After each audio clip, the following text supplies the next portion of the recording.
January 1944. A cold wind moved across the open fields of rural Texas, rattling the wire fences surrounding a newly built prisoner of war camp. Inside the compound, a small group of German soldiers stood near the wooden barracks, their gray uniforms now faded from months of war. Most had been captured in North Africa the year before. Others had been taken in Italy during the Allied advance up the peninsula. They had expected captivity to be harsh. In Europe, prisoners often survived on thin soup, dark bread, and whatever scraps the war left behind. Nazi propaganda had warned them that American camps would be crude, filled with poor food and soft soldiers who relied on cheap canned meals. So, when a U.S. Army truck rolled into the compound that afternoon carrying crates of rations, a few of the prisoners laughed. Perhaps dry crackers meant for desperate men in the field. But when the crates were opened, the smell drifting from the mess hall told a very different story. Chocolate. Fresh bread, real meat. And in that moment, something far larger than a meal began to reveal itself. Global wartime food conditions, approximately 700 to 800 words. When the Second World War began in 1939, armies prepared for tanks, aircraft, and artillery. But beneath every battle plan lay a quieter reality, one that rarely appeared in propaganda posters or battlefield maps. Armies marched on food. Every soldier required thousands of calories a day just to function in combat. Bread, meat, fats, and sugar were as essential to an army as ammunition or fuel. And in a long war, feeding millions of men could become one of the most difficult challenges a nation faced. Across Europe, that challenge grew severe almost immediately. The German war economy had entered the conflict already strained. Adolf Hitler's government had expanded the military rapidly during the late 1930s, but Germany lacked the agricultural capacity to feed both its civilian population and a massive army indefinitely. To compensate, Nazi planners relied heavily on imported grain, livestock, and foodstuffs from occupied territories. When Germany invaded Poland in September 1939, food quickly became a strategic objective. Polish farms, grain reserves, and livestock were seized to supply the German war machine. Similar policies followed across occupied Europe. In France, the Netherlands, and parts of Eastern Europe, food production was redirected toward German consumption, often leaving local populations facing strict rationing. Even with these measures, shortages began to appear. German civilians lived under ration cards that limited access to meat, butter, sugar, and eggs. Substitute foods known as ersatz products became common. Coffee was replaced with roasted barley or chicory. Bread sometimes contained fillers like potato flour or other additives to stretch limited grain supplies. For soldiers on the front lines, conditions varied depending on the stage of the war. In the early years, German troops generally received adequate rations. Standard Wehrmacht field meals included bread, sausage, canned meat, cheese, and coffee. But as the conflict expanded, particularly after the invasion of the Soviet Union, in June 1941, maintaining those supplies became increasingly difficult. The Eastern Front alone stretched over 1,000 miles. Rail systems and agricultural reserves. By 1942 and 1943, food shortages within the German military had become more noticeable. Frontline troops often relied on preserved foods, dried bread, and canned meat. Fresh produce was rare. Meat supplies were sometimes supplemented with horse meat from animals killed in combat or exhaustion. For soldiers fighting in extreme environments, from the freezing winters of Russia to the deserts of North Africa, the lack of reliable food could quickly affect morale and physical endurance. Italy faced an even harsher situation. Unlike Germany, Italy had entered the war with limited industrial capacity and weaker agricultural output. The country struggled to feed both civilians and soldiers even before major defeats began to strain its economy. Italian military rations were frequently criticized by soldiers themselves. Bread quality was inconsistent. Meat portions were small. In some cases, units relied heavily on pasta, beans, or thin soups that provided limited calories for men engaged in physically demanding combat. As the war dragged on, Italian civilians endured strict rationing systems that controlled nearly every basic food item. Lines outside bakeries became common in many cities. Meat was scarce, cooking oil was difficult to obtain, Families often relied on vegetables, small portions of bread, and whatever substitutes could be found. Meanwhile, across much of Europe, Allied naval blockades tightened the flow of imported goods into Axis-controlled territory. Ships carrying grain, livestock feed, or preserved foods faced the constant threat of interception. The blockade was designed not only to weaken military production, but also to strain the Axis economies that supported their war efforts. Food, in other words, had become part of the battlefield. But while shortages spread across Axis Europe, a very different reality existed across the Atlantic Ocean. In the United States, farms were expanding production at a pace rarely seen in modern history. Fields stretched across the Midwest and Great Plains, supported by tractors, combines, and a vast agricultural infrastructure capable of feeding not just a nation, but an entire alliance. And as the war intensified, American planners began to realize something important. If food could become scarce enough to weaken an enemy, then abundance could become a weapon just as powerful. The rise of American military rations and the POW camp system, approximately 700 to 800 words. While food shortages tightened their grip across much of Europe, the United States entered the war with a very different advantage.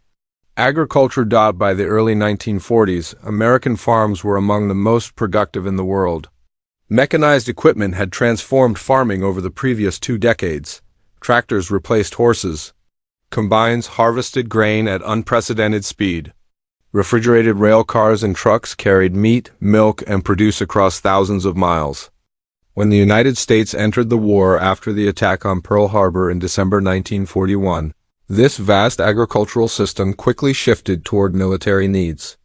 American planners understood that feeding millions of soldiers would require more than simply shipping bread and fresh meat overseas. Armies fighting across deserts, jungles, mountains, and frozen plains needed food that could survive long journeys and harsh conditions. The responsibility for solving this problem fell largely to the United States Army Quartermaster Corps. Scientists, nutritionists, and military planners began designing rations that were compact, durable, and capable of sustaining soldiers in combat. These meals had to be light enough to carry in a pack, yet contained enough calories to fuel men engaged in physically exhausting operations. One of the most important developments was the creation of the K-ration, introduced in 1942. The K-ration was designed as a short-term combat ration for troops on the move. Each soldier received 3 small box meals per day: breakfast, dinner, and supper. Inside were items carefully selected for both nutrition and durability. A typical K-ration could contain canned meat, biscuits or crackers, processed cheese, powdered drink mix, sugar tablets, chewing gum, cigarettes, and 1 small chocolate bar designed to withstand heat.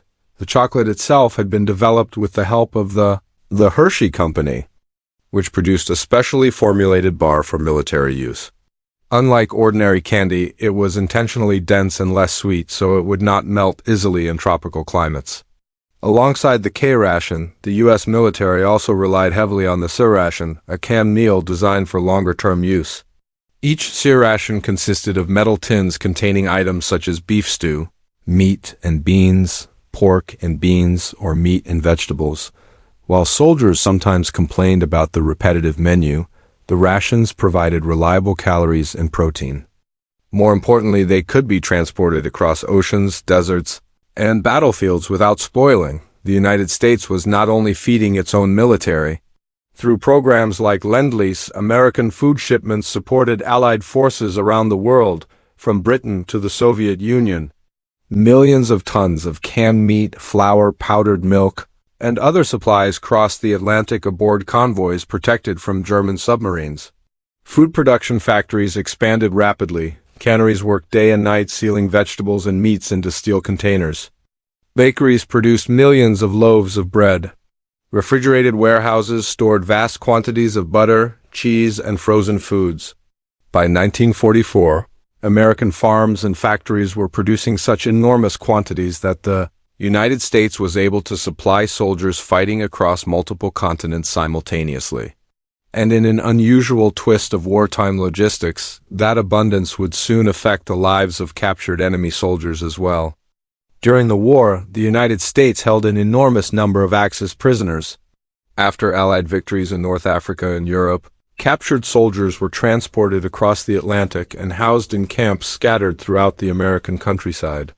In total, more than 425,000 Axis prisoners of war were held inside the United States. Most were Germans. Many others were Italians captured during campaigns in North Africa or following Italy's surrender in 1943. The treatment of these prisoners was governed by international law, particularly the Geneva Convention relative to the treatment of prisoners of war, 1929. Under the convention, prisoners were required to receive food comparable in quality and quantity to that provided to the soldiers guarding them. For American camp administrators, this rule created a unique situation. The United States Army already had a massive system designed to feed millions of troops. Extending similar rations to prisoners of war was not difficult. So, inside hundreds of POW camps spread across states like Texas, Arizona, Iowa, and Oklahoma, Axis prisoners found themselves receiving meals prepared from the same supply chains feeding the American military. For many of them, the experience was completely unexpected. Some arrived believing that captivity would mean hunger. Instead, they stepped into a country where bread was still white, meat was still plentiful, and chocolate was common enough to be included in the soldiers' daily ration. And for prisoners who had spent years hearing propaganda about American weakness and excess, the first meal inside those camps would challenge everything they thought they knew about the enemy. For many Axis soldiers, captivity in the United States began with a moment of quiet disbelief. After long journeys across the Atlantic in guarded transport ships, newly captured prisoners were delivered to camps scattered across the American interior. Many arrived exhausted, uncertain of what awaited them. Most expected harsh conditions. In the wartime imagination of many German and Italian soldiers, prison camps were places of deprivation. Years of propaganda and battlefield rumors had shaped their expectations. Food would be scarce. Guards would be hostile. Life would be reduced to survival. Instead, the first thing many prisoners encountered was the smell of cooking. Inside American camps, kitchens operated on regular schedules. Large dining halls served meals 3 times a day. Bread was baked fresh in many facilities. Vegetables were prepared in bulk. Meat was distributed in portions that, while modest by American standards, often exceeded what prisoners had been receiving on the front lines. For some prisoners, the difference was immediate and startling. German soldiers captured in North Africa in 1943 had often spent months living on limited rations. Supply lines across the desert had been fragile. Vulnerable to air attacks and long transport distances, by the time they reached captivity, many were underfed. When these men entered American camps, their first trays sometimes included white bread, canned meat, potatoes, and coffee. For soldiers accustomed to darker wartime bread or substitute beverages, these meals felt almost luxurious. Italian prisoners often experienced an even greater contrast. By the later stages of the war, Italian military rations had deteriorated significantly. Many soldiers captured during the Allied advance in Sicily and mainland Italy had been living on small portions of pasta, bread, and whatever vegetables were available locally. Inside American camps, their diets suddenly included protein-rich foods that had become rare in their homeland. Fresh fruit occasionally appeared, milk was available in some camps, even chocolate, a rare treat in much of wartime Europe, sometimes appeared in ration packages. The experience produced mixed emotions. Some prisoners felt relief, others felt embarrassment. A few remained suspicious, convinced the generous meals must have some hidden purpose, but over time, as days turned into weeks, a quiet realization spread among many of them. Captivity in America did not resemble the desperate shortages they had left behind. And that realization raised uncomfortable questions about the balance of power in the war. Behind those meals stood one of the most powerful logistical systems ever assembled. Feeding millions of soldiers across multiple continents required enormous coordination. The American military relied on a complex network of farms, factories, railroads, ships, warehouses, and distribution centers. Food began its journey in the agricultural regions of the United States, across states like Iowa, Kansas, Nebraska, and Illinois. Farmers harvested vast quantities of corn, wheat, soybeans, and livestock. Mechanization allowed a relatively small agricultural workforce to produce enormous output. These raw products then moved into processing facilities. Canneries sealed vegetables and meats into airtight containers designed for long-term storage. Flour mills converted wheat into the base ingredient for bread and baked goods. Dairy plants produced powdered milk and butter that could travel long distances without spoiling. From there, the food entered military supply networks. Railroads carried shipments to coastal ports and inland bases. Convoys of cargo ships transported supplies across the Atlantic and Pacific Oceans. In Europe and North Africa, trucks and trains distributed rations to frontline units. The scale was staggering. By 1944, the United States was shipping millions of tons of food overseas every year. American soldiers fighting in France, Italy, and the Pacific depended on this constant flow of supplies. Yet even with such global demands, the system still produced enough to sustain the large population of Axis prisoners held within the United States. POW camps were integrated into the same logistical network that fed American troops. Food shipments arrived regularly. Storage facilities preserved surplus supplies. Kitchens prepared standardized meals according to military nutritional guidelines. The result was something that surprised many observers. While much of Europe struggled with rationing and shortages, prisoners inside American camps often received diets that were stable, predictable, and nutritionally adequate. In some cases, former prisoners later reported gaining weight during their captivity. It was an outcome few Axis soldiers could have imagined when they first entered the war. Food carries meaning beyond simple survival. For soldiers who had spent years immersed in wartime propaganda, the experience of American abundance created a subtle but powerful psychological effect. But lacking the toughness required for serious warfare, yet the logistical system visible inside POW camps suggested something different. The ability to feed millions of soldiers across oceans, while still providing adequate meals to prisoners, hinted at a deeper strength. Industrial capacity. Agricultural productivity, transportation networks, capable of moving resources on a massive scale. For prisoners who had seen shortages spreading across Germany and Italy, the contrast could be unsettling. Some began writing letters home describing the surprising conditions of captivity. Others discussed the differences quietly among themselves inside barracks and work details. The war, they realized, might not simply be a contest of armies. It might also be a contest of economies. And as prisoners continued to observe the steady flow of food arriving at their camps, that realization slowly began to reshape how many of them understood the conflict they had been fighting.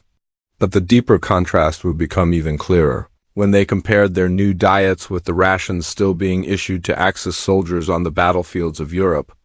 While many Axis prisoners in the United States were discovering steady meals and occasional luxuries, soldiers still fighting for Germany and its allies were facing a very different reality. As the war dragged into its later years, the Axis supply system began to strain under immense pressure. Germany's early victories had temporarily expanded access to food resources across occupied Europe. Grain from Poland, livestock from France, and agricultural output from other territories helped sustain the German war effort during the first years of the conflict. But the situation began to change dramatically after 1942. The enormous scale of the Eastern Front consumed resources at a staggering rate. Millions of German troops required daily supplies of food, fuel, ammunition, and winter equipment.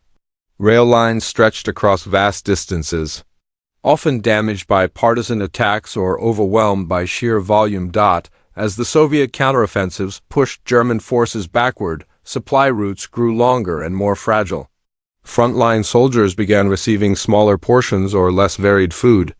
Bread sometimes arrived stale after long transport journeys. Soldiers often relied heavily on preserved foods such as canned meat, dried vegetables, and hard bread known as Kommissbrot. In extreme conditions, especially during harsh winters on the Eastern Front, soldiers sometimes slaughtered horses that had collapsed from exhaustion to supplement their rations.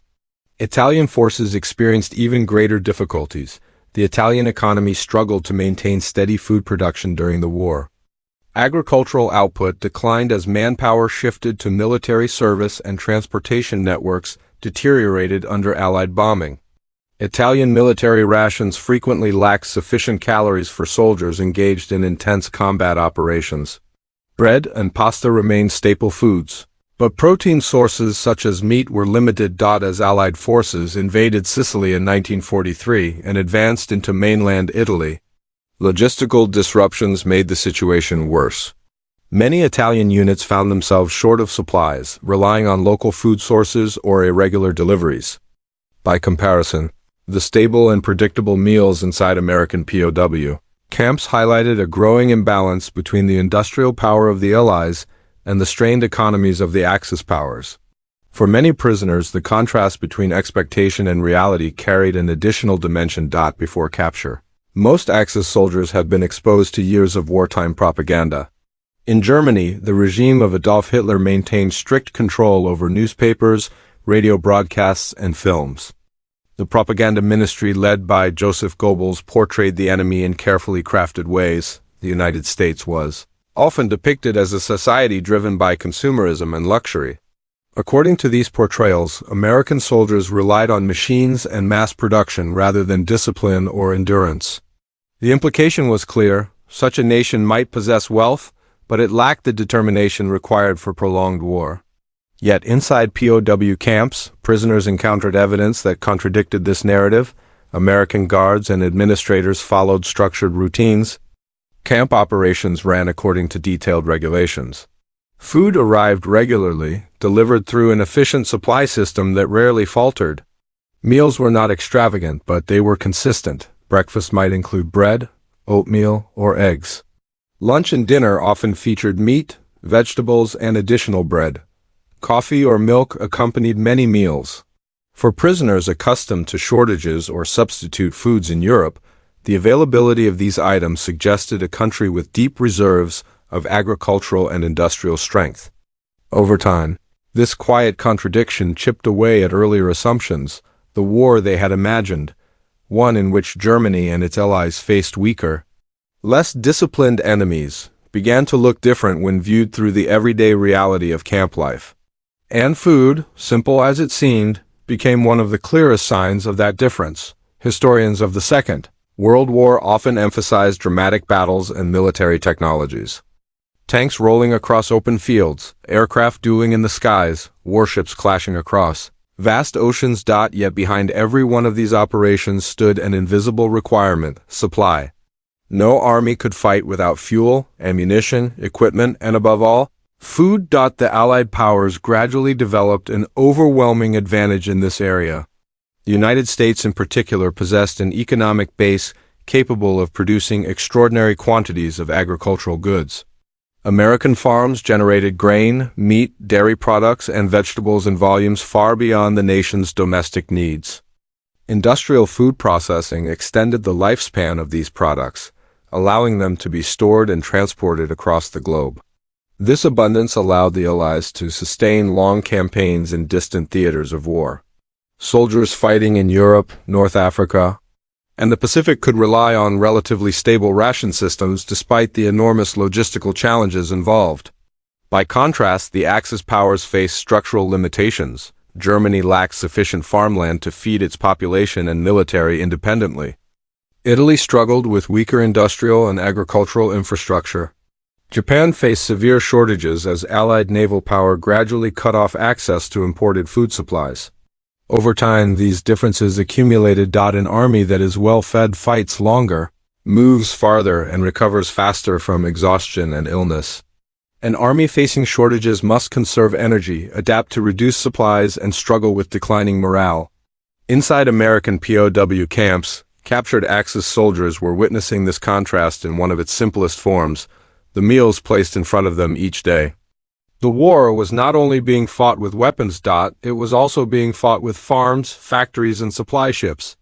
And soon events would bring that realization into even sharper focus. For many Axis prisoners held in the United States, the true realization of American abundance did not come all at once. It emerged slowly, through routine: morning meals. Lunch lines, evening trays carried across wooden tables inside camp dining halls. Day after day, the pattern remained the same. Bread appeared reliably. meat was served in regular portions. Sometimes fruit appeared as well, apples, peaches, or canned varieties preserved months earlier in American factories.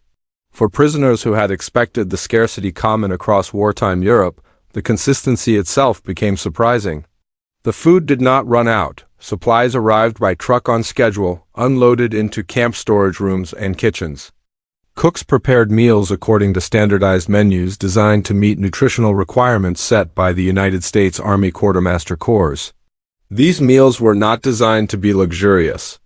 They were meant to sustain soldiers, but to prisoners who had experienced years of rationing and uncertainty, the difference was unmistakable. Inside camps such as Camp Hearn in Texas, German prisoners ate in large mess halls under the watch of American guards. Bread was baked in camp bakeries, often using flour supplied through the same agricultural networks feeding the U.S. military. At Camp Algona in Iowa, prisoners helped prepare meals in kitchens that produced thousands of portions each day. Some prisoners were assigned work duties that included assisting with food preparation, giving them direct access to the supply stores that kept the camp running. Elsewhere, in the desert environment of Camp Florence in Arizona, prisoners lived under the intense heat of the American Southwest. Yet, even in this remote location, shipments of food continued to arrive regularly by rail and truck. For the prisoners, these deliveries became a quiet demonstration of the scale of American resources. The camps themselves were temporary structures, rows of wooden barracks surrounded by fences and guard towers. But the system supplying them stretched across an entire continent. Flour from Midwestern farms, canned meat from processing plants, vegetables harvested in multiple states, all of it moving through warehouses, rail networks, and supply depots before reaching camps scattered across the American landscape. Many prisoners had never imagined such logistical capacity before capture. Their understanding of the United States had been shaped largely by propaganda and limited wartime information.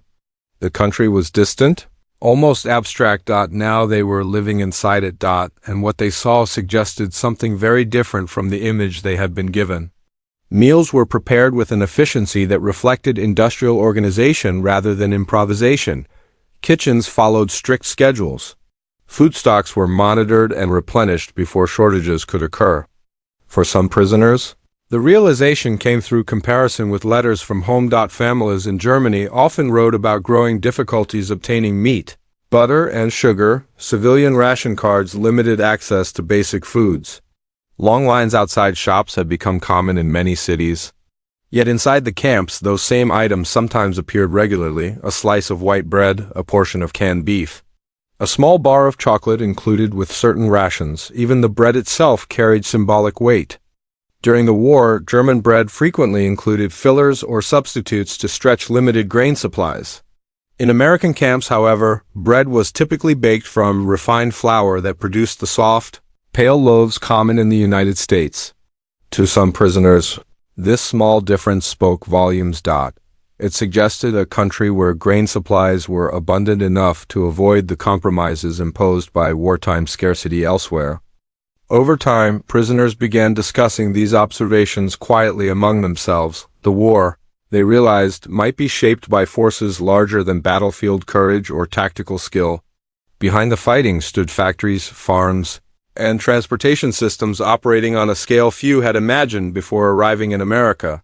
And with every meal served inside those camps, that reality became harder to ignore. But the full significance of what they were witnessing would become clearer only as the war moved toward its final years, and the gap between Axis shortages and Allied abundance grew impossible to hide. By 1944, the war had entered a decisive phase. Across Europe, the Axis powers were beginning to feel the full weight of Allied industrial strength. Air raids struck factories and rail networks inside Germany. Naval blockades tightened around occupied territories. On the Eastern Front, massive Soviet offensives pushed German forces steadily westward. Inside the United States, however, daily life, even within prisoner-of-war camps, continued with a sense of stability that contrasted sharply with the chaos unfolding overseas. For the Axis prisoners held there, the difference became increasingly clear as news from Europe slowly filtered through letters, rumors, and occasional official announcements. Families wrote about growing shortages, bread rations shrinking, butter disappearing from shops. Coffee replaced entirely by substitutes. German civilians, like soldiers at the front, were feeling the effects of a war economy stretched beyond its limits. Yet inside the camps scattered across the American countryside, meals continued to arrive with predictable regularity. Bread baked in camp kitchens, canned meats delivered in bulk shipments, vegetables preserved in industrial canneries months earlier. Sometimes even small luxuries, chocolate, fruit, or sweetened drinks, appeared in ration distributions. For prisoners who had once mocked American field rations as processed and artificial, these items now carried a different meaning. They were proof that the United States possessed something the Axis powers increasingly lacked: vast reserves of productive capacity. Factories continued running, farms continued harvesting, railroads continued delivering supplies across enormous distances. The scale of the system became visible in subtle ways. Supply trucks arriving at the gates of POW camps rarely appeared half-empty. Storage buildings remained stocked with flour, canned goods, and preserved foods. Kitchens prepared meals without the constant adjustments required by shortages. Even waste became a telling detail. In several camps, prisoners noticed that leftover food was sometimes discarded or used for livestock rather than carefully rationed. For men accustomed to wartime scarcity, the sight of uneaten bread or meat being thrown away could feel almost surreal. The message was impossible to ignore. America was not merely feeding its own soldiers. It was feeding armies across multiple continents, and still had enough food to maintain stable diets for hundreds of thousands of captured enemy troops. This realization did not arrive as a dramatic revelation. Instead, it settled slowly into conversations between prisoners sitting on barrack steps or standing in mess hall lines. The war might already be decided, not because of a single battle or general, but because of the enormous industrial machine operating far from the front lines. An army that never runs out of food can continue fighting indefinitely. An army facing shortages must constantly adapt, conserve, and endure. By the final years of the war, that imbalance was becoming increasingly visible across Europe. German soldiers retreating across the continent often received reduced rations as supply lines collapsed under Allied pressure. Transportation networks damaged by bombing made deliveries irregular. Civilians competed with the military for dwindling food supplies. Meanwhile, the Allied advance carried with it an almost continuous stream of logistical support.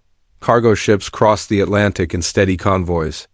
Rail networks in liberated areas quickly restored supply routes. Mobile bakeries, field kitchens, and ration depots followed advancing armies across France and into Germany itself.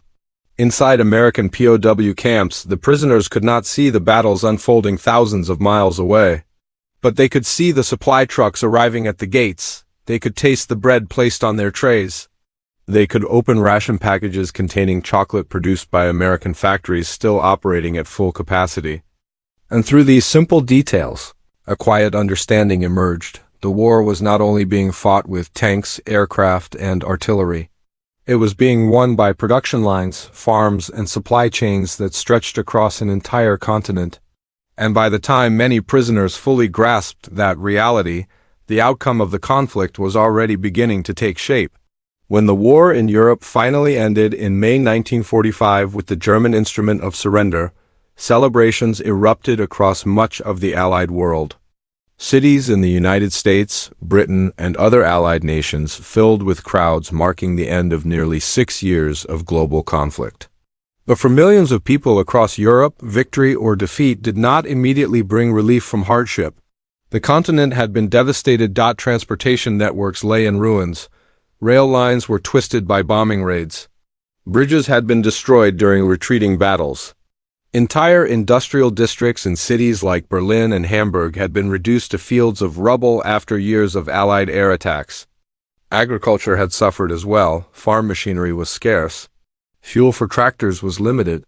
Many farm workers had spent years in military service or had been displaced by the fighting.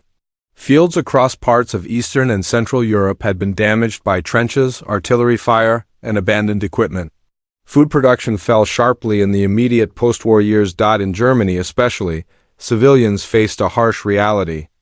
The collapse of the Nazi government and the destruction of much of the country's infrastructure created severe logistical problems. Delivering food from farms to cities became difficult when rail lines and roads were damaged. Rationing remained strict. Bread, meat, butter, and sugar were distributed through controlled systems that often provided only minimal daily calories. Long lines formed outside bakeries and distribution centers as civilians waited for limited supplies. For many returning German prisoners of war, the contrast with their time in American captivity was striking. After months or years spent inside camps in the United States, where meals had been stable and predictable, they now stepped back into a homeland struggling to feed its population.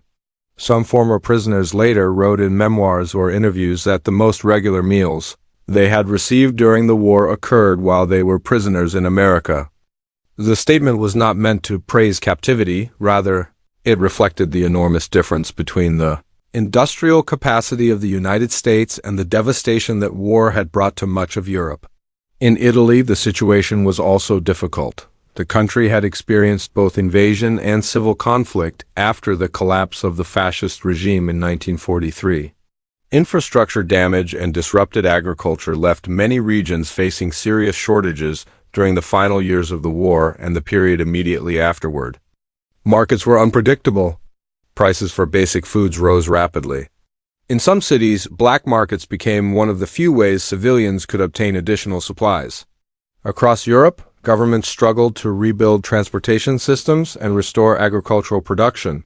But recovery would take time. Millions of people still relied on ration systems well into the late 1940s. For families who had endured years of wartime scarcity, the memory of stable food supplies remained distant. For the former prisoners who had spent part of the war inside American camps, however, those memories were vivid. They remembered the mess halls, the bread baked fresh each morning, the occasional chocolate bars included with rations, and the steady arrival of supply trucks that never seemed to stop. What they had witnessed inside those camps now appeared in a different light. It had not simply been generosity or policy. It had been a glimpse of the enormous economic strength that had helped bring the war to its end. But the story of food in the aftermath of the war did not stop with Europe's devastation. In the years that followed, the same agricultural power that had fed Allied armies and even enemy prisoners would play a central role in rebuilding the continent itself.